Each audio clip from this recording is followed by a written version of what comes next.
Hello everybody, this is going to be a tactical breakdown debrief of my sparring with Ibrahim from Mi Zhong Luo Han style.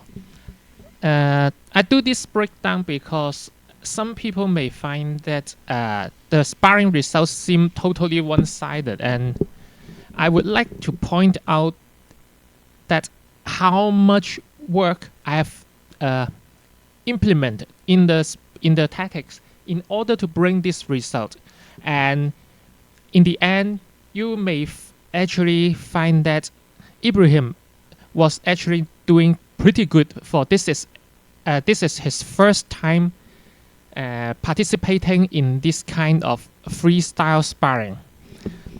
Okay, so let's go through this video. And I tell Ibrahim that this started. Okay, what happens here is that from the outlook, it seems I just thrust at Ibrahim with Ibrahim not responding, but the fact is not that simple. You can see that on the right side, Ibrahim is putting up a middle guard, the 中出dan, okay, in Chudan in Japanese, or a middle guard generally. When one is with a middle guard with a sword placed in front of his person, that person will have a sense of security in the center area here. That every incoming attacks going through the center area will get defended by his sword. This is the normal mindset of a person putting up a middle guard. It's nothing wrong, and I made use of that mindset. I actually thrust not through the center knife, but through the outer road that went in from his left shoulder side. You see, his left shoulder side is here. My thrust came in through that path. So even with his sword occupying the middle path, that would have been absolutely useless.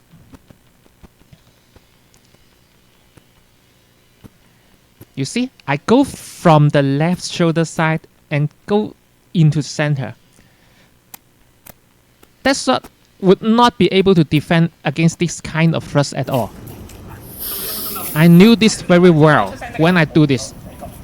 And the second round, he still put on the middle guard, but I do not repeat the same attack because I would not want the opponents to become trained to how to defend my attack. I want to use that thrust again later in the following rounds. So I would hesitate and restrict myself to keep on using that move again. So I switch target to a lower part of the body, the leg cut, bang.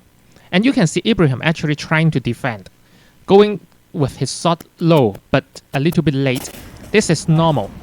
I will explain later why this is normal. And then on the third round, I again go with the left thrust. See, I switch the target from above to below and to above. That is a psychological warfare. Otherwise, one would not be able to score 3 hits like this. Okay, on the fourth round, Ibrahim is still using a middle guard, but as you can already see that I used 2 thrusts and 1 leg cut. I'm not going to use them again. I would like to put in more different attacks so he has more consideration in his mind that occupy his, what we call his CPU power, the calculation power. When his mind is fully occupied by all those considerations, his reaction time will become worsen, and I'm making use of that. This time, he actually strike at me, but I intercept his hand here, and I barely evaded his strike. Now, for somebody who may be curious that who has a better reach in this bout, Actually, I made this bout very fair in terms of reach because, as you can see, Ibrahim is taller than I am. So he's using a katana length and I'm using a slightly longer sword than his katana. It's not long enough to become a reach advantage for me because an advantage in a person's height will translate to 5 times the reach in the sword. So right now, the sword difference in the reach is just enough to compensate the reach difference in terms of the body height. And also, to add that, my sword is 2 times the weight of the one Ibrahim was using. Now you can see Ibrahim actually reacting on my attacks. Now this one, since he still hold a middle guard pretty tight with the middle path, I knock his blade aside first, and then circle around for a true attack on his right hand. Yeah. And the 6th round already. You can see that I didn't repeat most of my attacks. But this one is a leg cut. Oh no, not leg cut. It's hand cut. But get defended. And then Ibrahim counter strike me, chasing me down. I pull back just enough to evade his strike. And then knock his... You notice that I knocked down his sword spine with a pommel here. So my hands are safe. And then hit in the head here. It's a heavy strike. And you see that I haven't cut the leg again yet, and I haven't thrust at him again yet. I keep pulling off different kind of attacks. And this, I intentionally step back so to lure his attention toward me. I want him to come forward, but he didn't fall into this trap. If he came forward, then an attack will be on his way right away. But he didn't fall in this trap, so I go back to my original position and thrust again.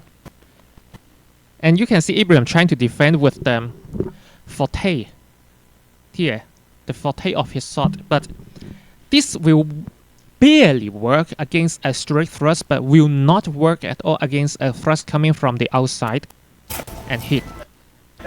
Yeah. And this is the 8th round. And I strike at the hand from below. And he actually has reaction, but I already hit. Now, why did I strike from below? Because you will notice that his hand guard here is a complex European style side rings, double side rings, and with a crossbar, a cullion guard. This kind of guard will defend against the strikes from the upper very well, but will not be able to defend against strike from the sideway and from the below at all. That's why I keep striking from below. Strike again, and this time his defense is successful.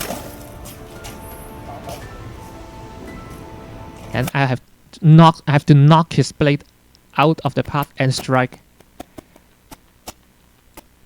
And a hit. But I also get hit. In this strike, you can see that our reach is actually equivalent. Because when I could hit his forearm, he also could hit my forearm. This is a proof that none of us has a reach advantage. And then I go for a leg strike. After so many rounds of brainwashing him away from the attention below. See?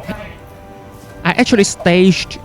Remember how many rounds I used to wipe his mind off from the first few attacks I used. You see, this is a thrust again after the leg strike, because after the leg strike, his attention will go to the legs area, and then the upper area will be neglected slightly. And I took advantage of that. And then he strikes first. I try to intercept, but he back away. And this strike hit his shot, and then I do a combo strike to the upper arm. Yep. And then I took care of the necklace that came out of the cloth and asked him how he felt in this first time experience. Okay, this strike worth mentioning. Let me go back a little bit. Yep, you can see that his hands are exposed here, with the handguard facing upward. That means all the strike from the top will not hit because the guard will protect his hands. The frontal strike will hit, and the sideway or strikes from below will hit. That's why I launch an upward strike toward his hands, and with the mindset that he will react, try to strike down at my blade, and he actually did. You see, his hand actually strike down. Now, take a look.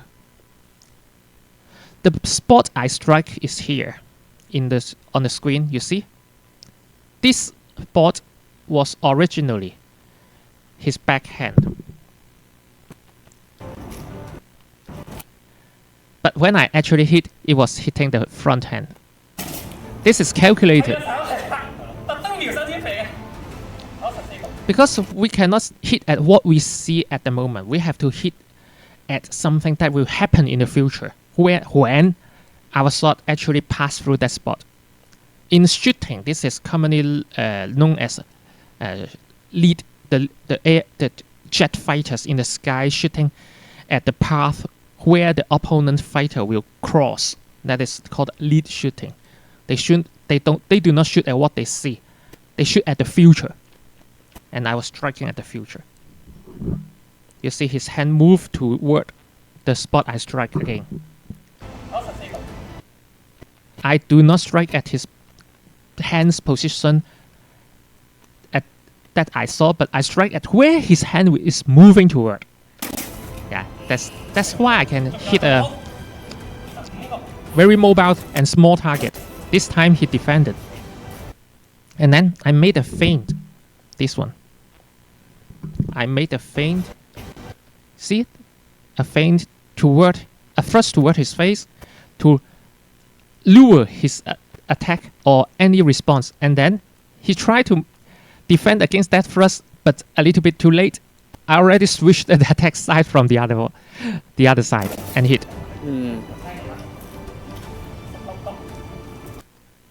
And then, after that, a thrust again from the sideway.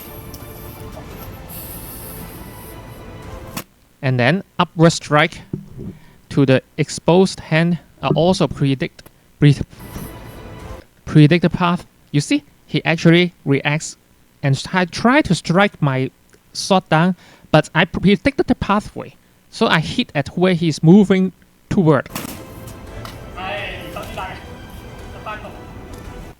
And after so many strikes on the upper body, I switched to the down target and hit at the leg. Now, this one, he raised his hands, you see, in what we called similar to a bashang, yeah. You see, a semi-high guard, you can say. And then because this kind of guard has limited option, his first reaction will be coming down, right? Then I strike from downward, aiming to here, so that when he comes down, his elbow will get it. You can see that. Hit the backhand. And I asked, yeah, did I hit anything? Yeah, it hit. Elbow, right.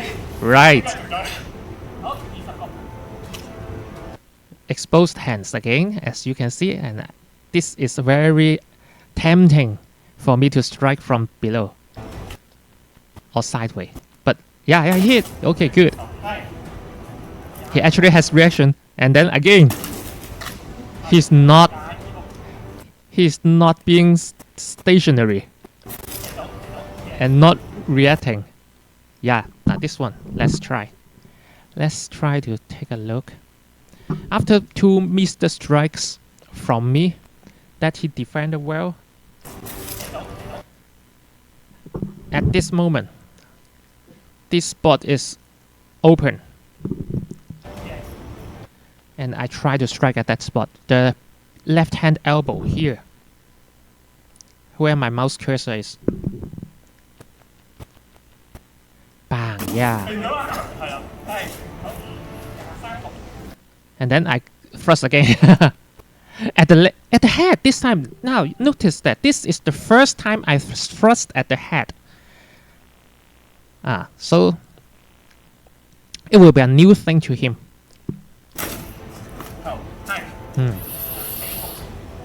And then I'll go to leg again. This is the my trick of after striking up, I strike down. Okay, final round. This is final round. And his defense is tight, so I have to do something. Strike his blade. Move up. And then he's trying to counter attack me. I will keep my distance.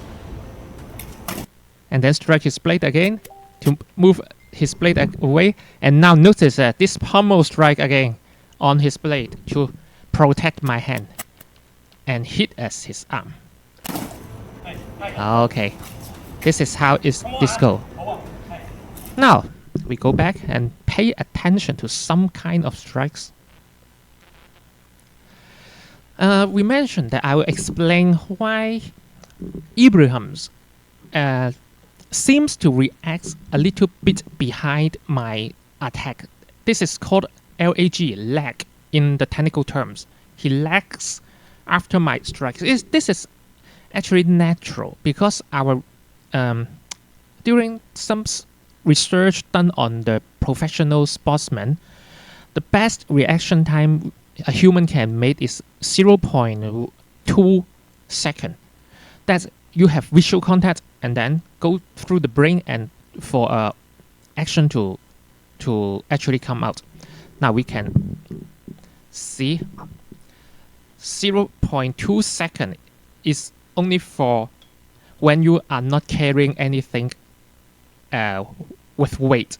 That is unarmed, empty-handed reaction time. When you are carrying a sword, wielding a sword, your reaction time drop to half a second. About that. When I strike, and Ibrahim saw that strike and tried to move, you can see that his leg is trying to move. The back leg is already trying to move. So he's not just standing there getting hit. He actually reacts, and within a reasonable time frame, I may add. The only problem is that when you are using a sword with weight, actual realistic weights and balance, your reaction time will not reach the pinnacle of human performance because you have to take into the weight of the sword into account. That's why in armed combat, you cannot rely on reaction time. You have to be able to predict what will happen. Precondition. That is the ability to foretell what is going to happen, but not yet happen. We have to fight the future, not the current or the past. You have to be able to react on the future, something not yet actually taking place to happen. Another issue that caused Ibrahim to get hit and not react in time was that my strikes are very stealthy. What I mean by stealthy is that my strikes were not very obvious or noticeable. I often strike with the minimum of intention, emitting from my body language. I will give you an example. Let's just go through and see which round I actually did that kind of stealthy strikes. Okay, this one is not bad. Let's play this one back. how did I manage those kind of stealth attack? Is that I actually put the leg here without my body balance shifting this leg, and my body balance stayed at the back leg. From the eyes of Ibrahim, this will seems like I'm still very far away with no intention to attack. And then that light leg, this leg without the body weight on it, lift up on the ground and slip forward, with the sword actually leading the way. You see, this is one of the stealthy tactic, which is to use the body weight balance to mask my intention, so that it doesn't look like I'm going to attack. If my body balance is on the forward leg to begin with, the opponent's cautious will become much higher. You see, like this strike, my body weight is not on the forward leg, it's on the backward leg going, and the hands lead the way. Strike first, yeah. I will do one more example for you. Let's see which one is this. Let me find the one. Should be an upward strike.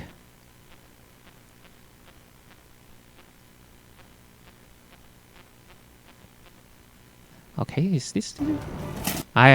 Yeah. This is a stealth attack. What we call a strike, like tennis. No exchange, immediately score. The A strike. You see, when I put the leg here, it's a light step. The actual weight is on the back.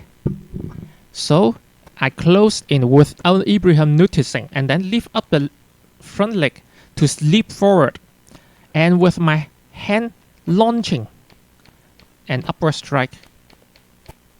Hit. Now, this kind of stealth technique keeps working because it plays on one's mind's instinct of how they interpret a person's aggressiveness. When someone is putting the weight far from you, he does not seem that aggressive. You can imagine that if someone is going to sprint at you, like from the 100-meter sprinting with their weight on the forward leg, they do seem very aggressive, right? Yeah. So I actually use this kind of more body language to mask my movement and attacks. So that's how I achieve this kind of results, along with a switching of different target area, and yeah, things like that. Hope you enjoy this breakdown. See ya.